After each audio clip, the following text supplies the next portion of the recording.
On the day of my scheduled surgery, I found myself waiting in the hospital room, feeling more and more anxious as the hours passed. I was waiting for Chloe to arrive. She needed to sign the consent forms for me. I waited all morning, and by the time it was noon, she still hadn't shown up. The doctor was clearly becoming impatient with the delay, but there was no sign of Chloe, and she wasn't answering her phone. I couldn't understand why she would be unreachable at a time like this. The answer finally became clear when I happened to check my social media feed. I saw a new post from her old friend, Ryan. It was a picture of the two of them, Chloe included, spending the day together and looking like they were having a wonderful time. It seemed they had completely forgotten about me and my surgery. In that instant, everything made sense, and I wasn't even surprised. I eventually had to call my best friend, Sam, and ask him to leave work to come and sign the papers for me. When he arrived, he looked at me with such pity in his eyes and said, "Mark, you just have to let her go." I managed a small smile and nodded. "Okay," I said. In that single moment, I made the decision that I was finished loving her. It turned out that making that choice wasn't as difficult as I might have thought. I had scheduled the operation a full week in advance. To make things as convenient as possible for Chloe, I had specifically chosen a date that I knew was her scheduled day off from work. This felt especially important after what had happened last month. When Ryan had a simple fever, Chloe had taken 7 consecutive days off from her job just to be with him and take care of him. I had been very upset and confronted her about it, but she was completely unapologetic and defensive. "Mark, can you stop being so paranoid?" she had said. "Ryan and I are just friends.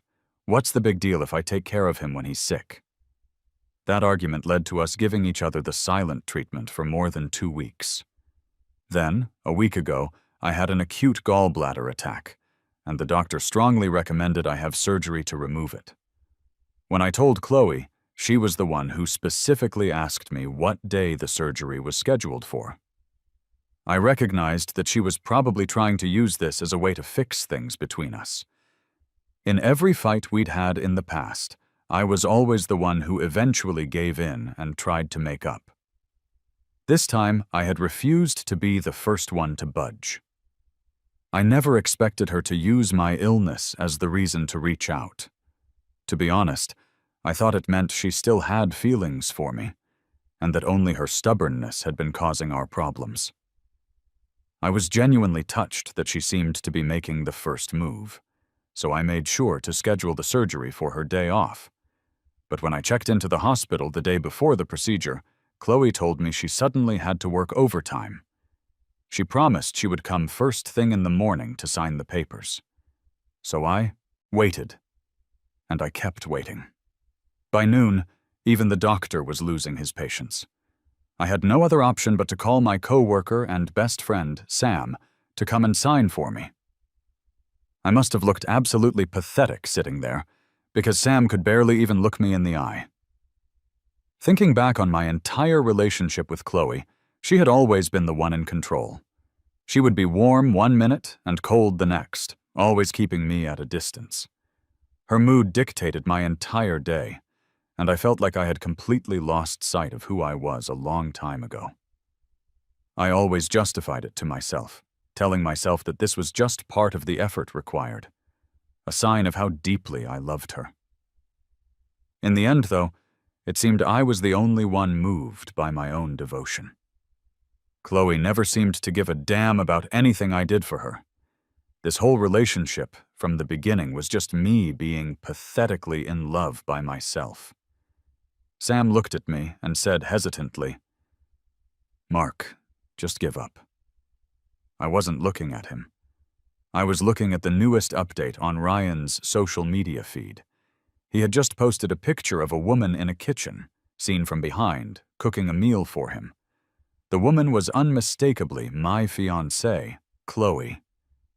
In that moment, I felt strangely calm. I just smiled at Sam and said, "Okay." I was in the hospital for 3 days recovering. In all that time, Chloe never showed up, not once. I didn't do what I used to do, which was call her over and over, demanding to know where she was and what she was doing. I wasn't even sad about it. I knew why. It was because I really, truly had stopped loving her. After I was discharged, I went straight home, took a shower, and went to sleep. Late that night, I heard the front door open.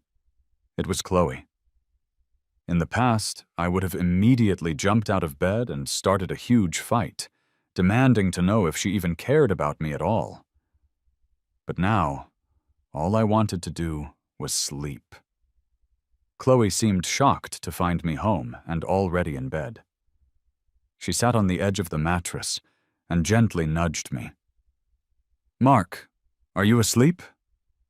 Her voice sounded tired, but I thought to myself, what did that have to do with me? I kept my eyes closed, not wanting to open them.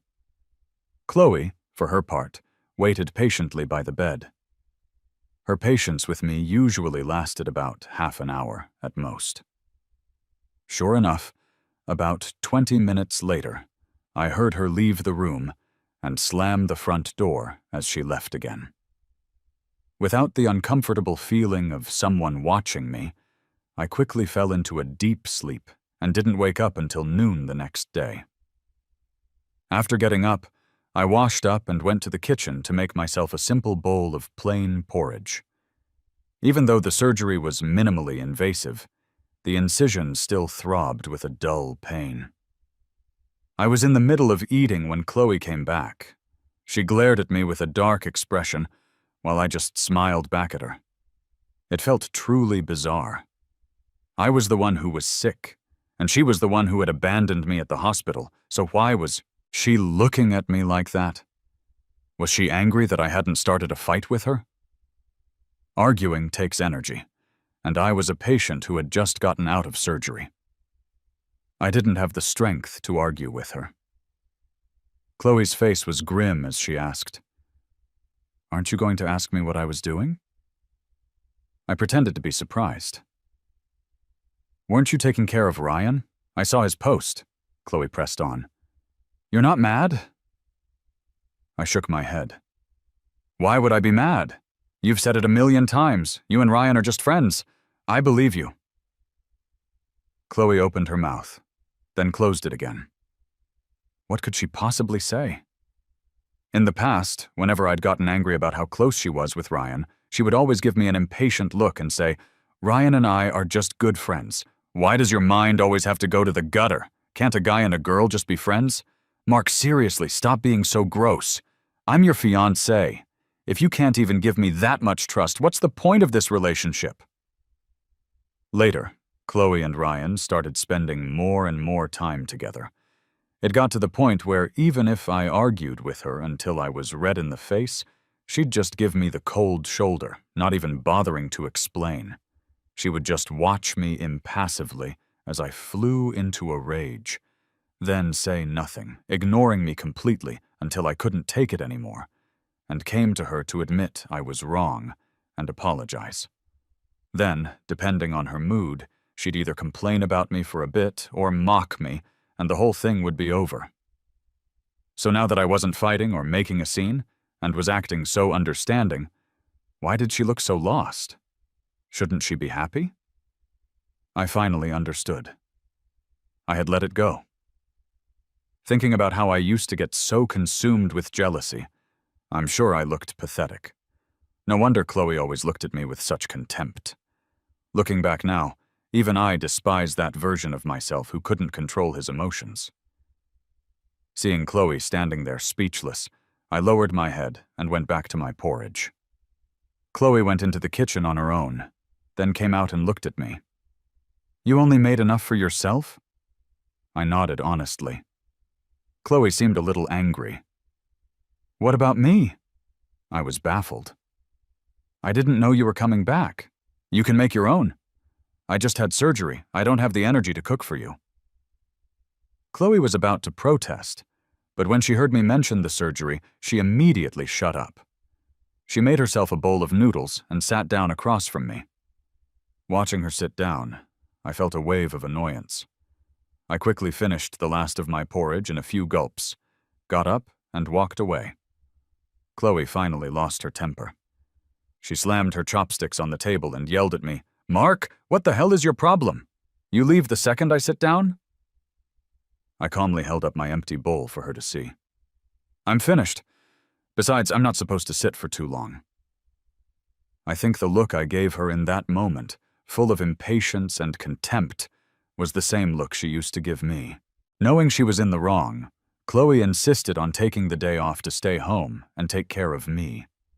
I used the excuse that I needed to rest after my surgery and hid in the bedroom all day.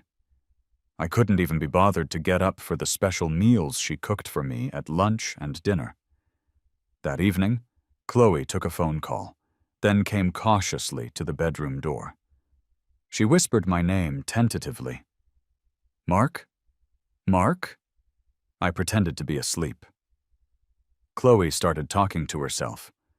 "Mark, I have to go out for a bit. Something came up with Ryan. I remade some of your favorite dishes for dinner. They're on the table, so remember to eat." With that, Chloe rushed out of the house again. Not long after, Ryan posted a picture on his feed of the huge home-cooked meal Chloe had brought him, with the caption, "Thanks to my best girl for coming all this way to bring me dinner and eating with me." I could vaguely see a woman sitting across from him, and on her wrist was the watch I had given her as a gift. I felt nothing. I got up, threw the food Chloe had made in the trash, and then ordered some takeout for myself. Chloe didn't come back until late that night. When she saw the food she'd cooked in the trash can, she couldn't help but fly into a rage. "Mark, I worked so hard to cook for you and you just threw it all in the trash? What is that supposed to mean?" I looked at her, exhausted. "Chloe, can you please not be so unreasonable? I just got out of the hospital and I'm still very weak. Can you just let me get some rest?" "Who's being unreasonable? You threw out my food. What the hell is that about?" "Chloe, I'm severely allergic to cilantro. Have you really forgotten that?" I asked her, my eyes cold and filled with deep disappointment. Chloe panicked. I continued, "So what does it mean when you put cilantro in every single dish?" Chloe tried to bluff her way out of it. "I forgot, okay? Don't be mad. You could have just said something. Why did you have to throw it away behind my back?" I didn't want to say another word. I lay down and went back to sleep. Chloe stared at me for a long time before quietly going to the other room. I rolled over comfortably and let out a long sigh of relief. A dreamless night of sleep. It was wonderful. Chloe and I started giving each other the silent treatment again. In the past, I would have been miserable. I would have tried everything to cheer her up, just to see her smile. But now, I felt nothing. Not having to rack my brain to make Chloe happy felt like a long-lost freedom. With Chloe sleeping in the other room, I felt even more at ease. I no longer got up early to make her breakfast or had to do her laundry every day. I could sleep in for an extra hour, which was incredibly satisfying. After I went back to work, my mind wasn't constantly on Chloe. I didn't get anxious if she didn't reply to my texts within 10 minutes, and I certainly didn't pick huge fights with her for going out with her friends all the time. My work efficiency improved dramatically, and my daily routine became much more stable. I was starting to like this feeling. Today, Chloe texted me, saying she had a party tonight and wanted me to go with her. In the past, I would have jumped at the chance to make her look good, always insisting on paying the bill just to hear her friends say what a great guy I was. But now, I was done being the great guy. I texted back that I had to work late and couldn't make it. Then I checked into a hotel and rested for the night. When I woke up the next morning, I saw over 30 missed calls from Chloe and countless text messages. "Mark, what's your problem? How could you be working this late?" "Mark, what is going on? If you're not coming, just say so." Before, one call from Chloe and I would have dropped everything to be by her side. But now I figured I should probably focus more of my energy on myself. I sent a single reply. Chloe, I was exhausted last night. I had to work really late. For the first time ever, Chloe replied instantly. Mark, who are you trying to fool? My friend asked if we were fighting last night because you always used to show up. I laughed when I read the message. She was right. The old me definitely would have been at her party. Now, this is just how it is. I didn't reply again. I got up and went to work. When I got to the office, I learned there was some news. Management was looking for someone to go to the new office in the next state over to develop business. The pay and position would be a significant step up, a direct promotion.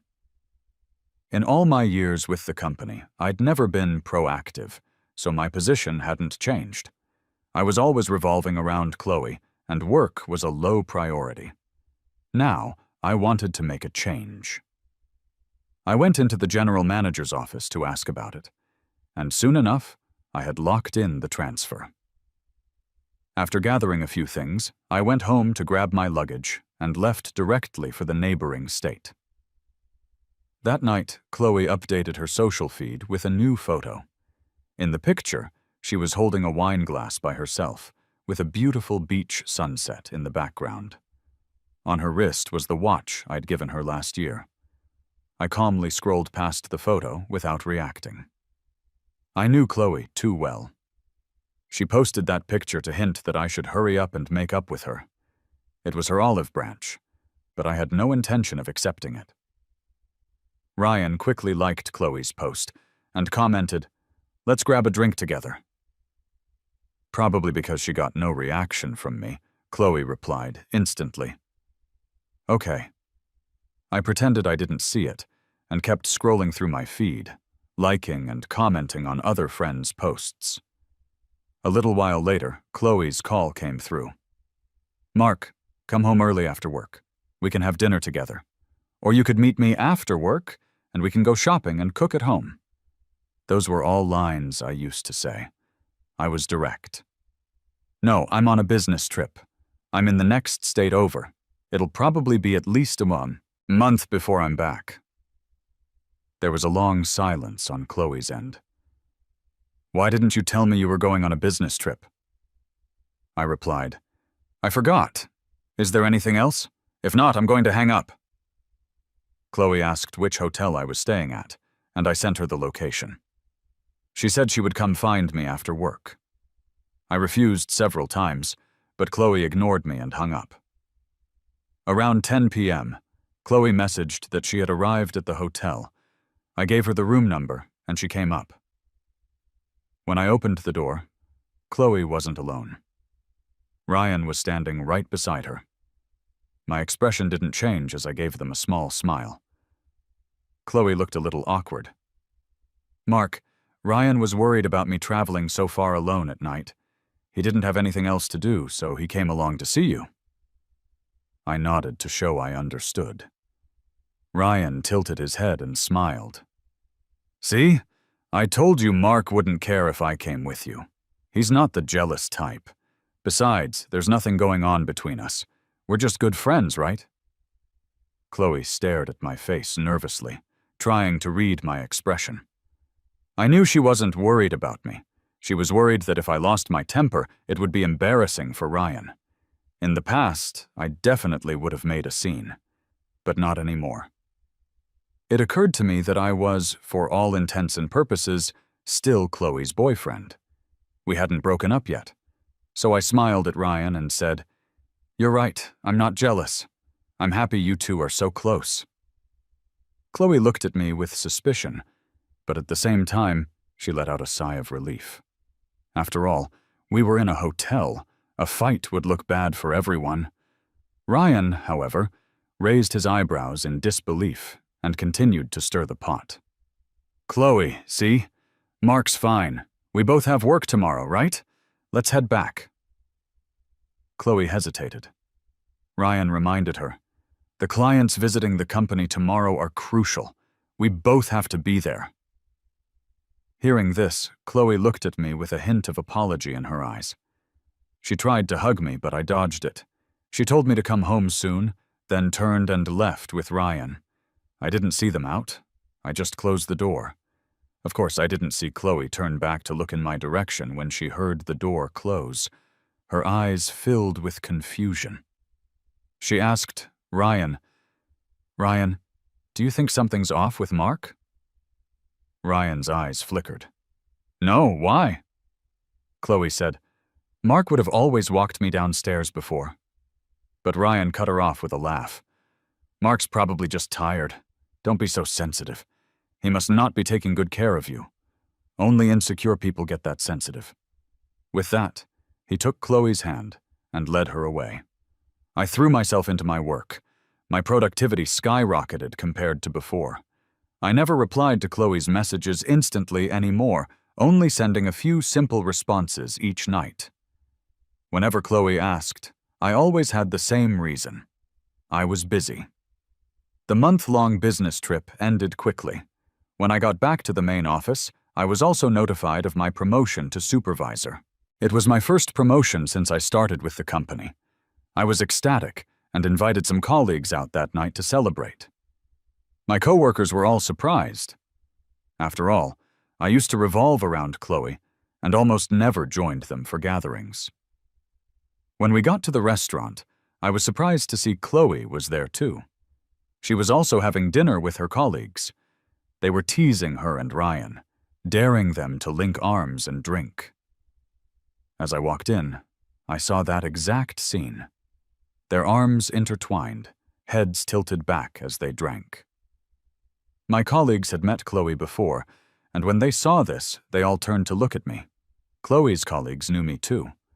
The moment they saw me, they awkwardly tried to get her attention. Chloe walked over to me, a flustered look on her face. Ryan shouted, Mark! We were playing Truth or Dare. Chloe and I lost, so we had to link arms and drink. It's just a game. Don't take it seriously. I smiled. Why would I? It's just a drink. It's not like you two got married behind my back. Ryan nudged Chloe. See? Mark doesn't mind. It's just a game.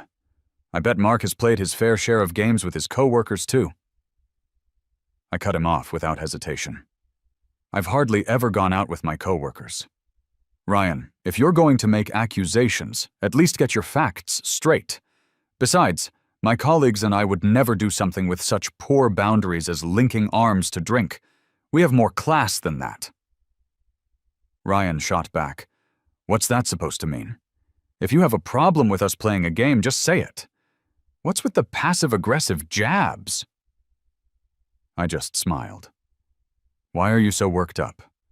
I said I don't mind, and I mean it. You just linked arms for a drink. It's not like you got married. And even if you did, I wouldn't mind. I'd just wish you a lifetime of happiness. After that, I led my colleagues to the private room we had reserved. Chloe tried to grab me, but I cut her off before she could speak. Chloe, we're in public. A scene would look bad for both of us. Are you sure you want to do this here? Chloe immediately froze. Ryan was still running his mouth. Chloe spun around and yelled at Ryan, "Shut up!" Ryan was stunned.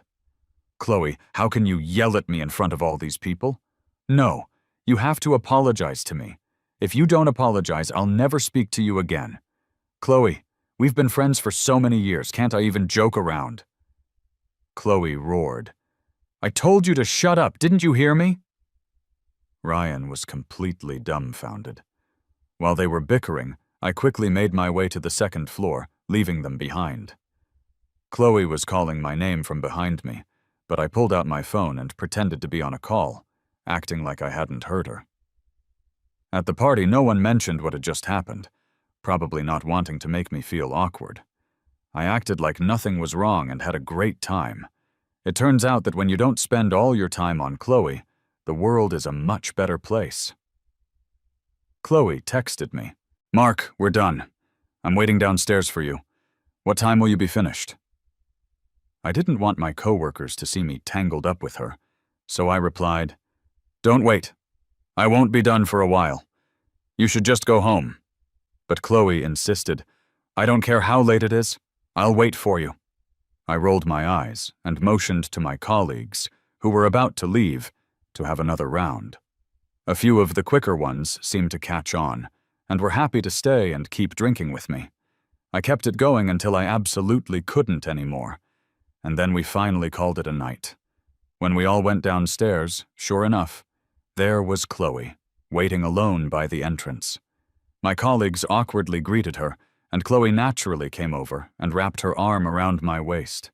It made my skin crawl, because that was the same arm that had been wrapped around Ryan's just a little while ago. I pulled away. After my coworkers left, I finally spoke. Okay, they're all gone. You can stop pretending now. For once, Chloe didn't get angry. She tried again to explain the linked arms drink. Mark, it was just my coworkers teasing us. And besides, I yelled at them afterward. It won't happen again. I just nodded. All I wanted was to go home and rest. At this point, I really didn't care. In the taxi, I watched Chloe's face as she slept, drunk. Time hadn't left a mark on her.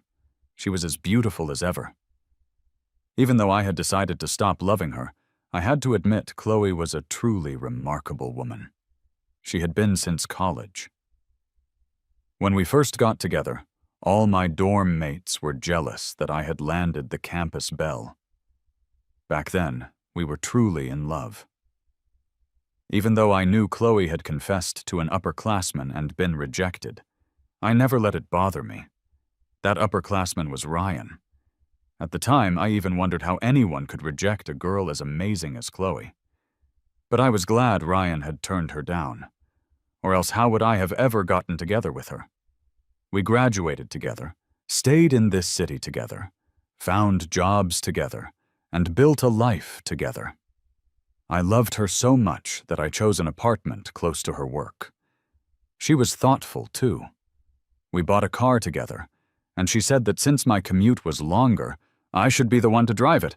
I haven't driven that car in a long time. Why? Because Ryan came to work at her company and became her subordinate. Ryan lived even farther away. Without even asking me, Chloe lent him the car. She said Ryan was a friend, and we should help him if we could. After all, his commute on the subway was an hour and a half. I didn't say anything. My commute on the subway was also an hour and a half. Ever since Ryan reappeared in Chloe's life, our arguments became more frequent. One call from Ryan, and Chloe would drop everything, no matter what. She would even stand me up on the day of my surgery. My heart had turned to stone. I didn't care about her anymore. When we were almost home, Chloe woke up. We went upstairs one after the other. I went straight into the master bedroom and closed the door. Surprisingly, Chloe didn't make a fuss. She just went to the guest room to sleep. Slept wonderfully. The next morning, I was woken up by the sound of Chloe on the phone in the living room. It sounded like her parents were coming to visit her. Honestly, Chloe and I had never met each other's parents. I had tried to talk to Chloe about marriage once, and she had almost agreed. But ever since Ryan showed up, all our plans were put on hold. Meeting the parents, getting engaged, getting married, it all became a distant dream. Chloe never brought it up again, and every time I did, she would just brush it off. I pulled out the custom suit I had hidden away in a corner. I'd secretly ordered it after testing the waters with Chloe. But on the very day I picked up the suit, Chloe went to the airport to pick up Ryan. Ryan started working at her company, and from that day on, everything changed. Chloe and I started arguing constantly, giving each other the silent treatment, until my gallbladder surgery. When Chloe ditched me to spend 7 days by Ryan's side while he had a fever, my heart went cold, and I finally woke up. Looking at this suit now felt like a joke. I carelessly tossed the suit back into the corner. I walked out of the room and cut Chloe off before she could speak. Chloe, my company needs me for a last-minute business trip. It'll be about 2 weeks. Chloe was stunned. Do you have to go? My parents are coming to see me. I wanted to introduce you to them. I was completely unconcerned. There's plenty of time to meet parents, but a promotion opportunity can disappear in a flash. Chloe's expression soured. She must have remembered. Those were the exact words she had said to me when my parents came to visit. Now I was just returning them to her. I quickly packed my bags and moved into a hotel near my office. For the next few days, Chloe was busy showing her parents around and taking them shopping. She posted 9 photo collages every time, looking like she was having a great time. Every picture showed her with a huge smile. This afternoon, she posted another photo of the 3 of them. I glanced at it before heading to a nearby mall for lunch. But as fate would have it, it was just that coincidental. As I walked into the restaurant, I immediately saw Chloe, her parents, and the person who hadn't been in the photos. Ryan. Ryan saw me too, and called out my name loudly. "Mark, you're back from your trip. Why didn't you say anything? Come on over. Let me introduce you. These are Chloe's parents, here to visit her. Since you weren't around, I had to play tour guide. I've been showing them around all week. Chloe was worried you'd get the wrong idea, so she told me not to post anything on my feed." I looked at Chloe with a sarcastic smile. At that moment, she looked like she'd been caught red-handed. Her face was flushed, and she was struggling to stay calm, her eyes pleading with me. But why would I ever make a scene with her in public? I just smiled at the 2 older people sitting at the table. "Hello, sir, ma'am. I'm a friend of Chloe's. My name is Mark." When Chloe heard how I introduced myself, her face turned even paler. Ryan, however, played dumb. "Mark, aren't you Chloe's boyfriend? Why would you say you're just friends? Did you 2 break up? No way. If you broke up, you're still living together. Isn't that a little inappropriate?" I just smiled and said nothing. Chloe, furious, hissed at Ryan to get lost. Ryan's throat bobbed, but he didn't say a word.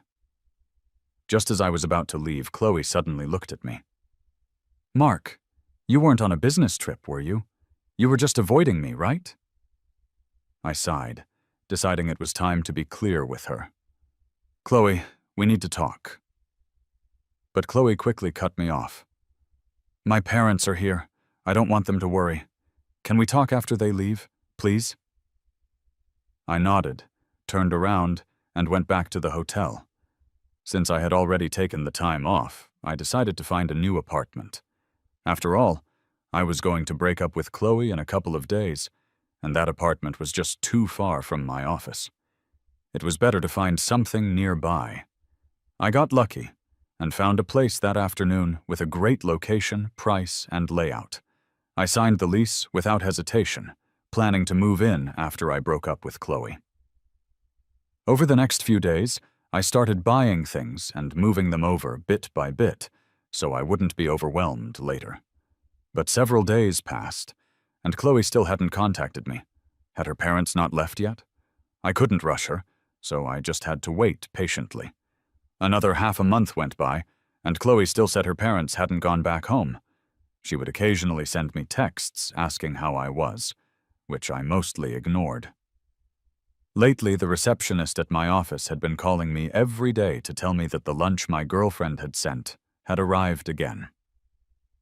Looking at the lunchbox, I decided it was time to go back. Dragging this out wasn't going to solve anything. I knew Chloe didn't want to break up with me, but I truly didn't love her anymore. I decided to have a serious talk with her. When I got back to the apartment, sure enough, Chloe's parents were gone. Chloe was sitting there, drinking from a half-empty bottle of hard liquor by herself. I sighed and started cleaning up the messy apartment. Chloe watched me nervously. When I was done, I sat down across from her. "Chloe, we need to talk." Chloe's expression suddenly turned frantic. She stopped me before I could continue, saying she wasn't feeling well and needed to go out to buy some medicine. She said we could talk when she got back. I nodded. I waited and waited, but Chloe never came back. Instead, I got a call from Ryan. On the phone, Ryan said Chloe was in the hospital and that I should get there right away. By the time I arrived at the hospital, Ryan was standing over Chloe's hospital bed, making passive-aggressive remarks. "Mark is such a piece of work. Chloe, you broke your leg, and he's only finding out now? You haven't been home for days, and he didn't even call you once. Does he even have you in his heart?" Chloe was just staring into space on the hospital bed, as if she hadn't heard a word Ryan said. When I walked in, Chloe's face lit up with a look of joy and gratitude. "Mark, you're here!" Ryan continued his tirade about how I was terrible at taking care of people. I just nodded. "You're right. I'm not good at it. So thank you for taking care of Chloe while she's been in the hospital." With that, I turned to leave. But Chloe called out to me. "Mark, can't you stay and keep me company?" I turned back. "I can't stay with you, but at least I came, right?" I talked to the doctor. "It's a dislocation. You don't need surgery, you don't even need to be admitted, and you don't need anyone to sign any forms. If you're really worried, you can stay for observation for a couple of days. Chloe, we really need to have a serious talk." Chloe shook her head, not wanting to listen. "Can we talk after I'm discharged? Please?" I sighed, and had no choice but to agree. "In that case, I'll start moving my things out these next 2 days. I'll be moving out of the apartment. I've already found a new place." Chloe looked at me with pleading eyes. "Do we have to do this?" Ryan yelled from the side. "Mark, are you even human? Chloe is injured and you're still throwing a tantrum like a spoiled brat?" I couldn't be bothered with him. I turned and left. Chloe should have known.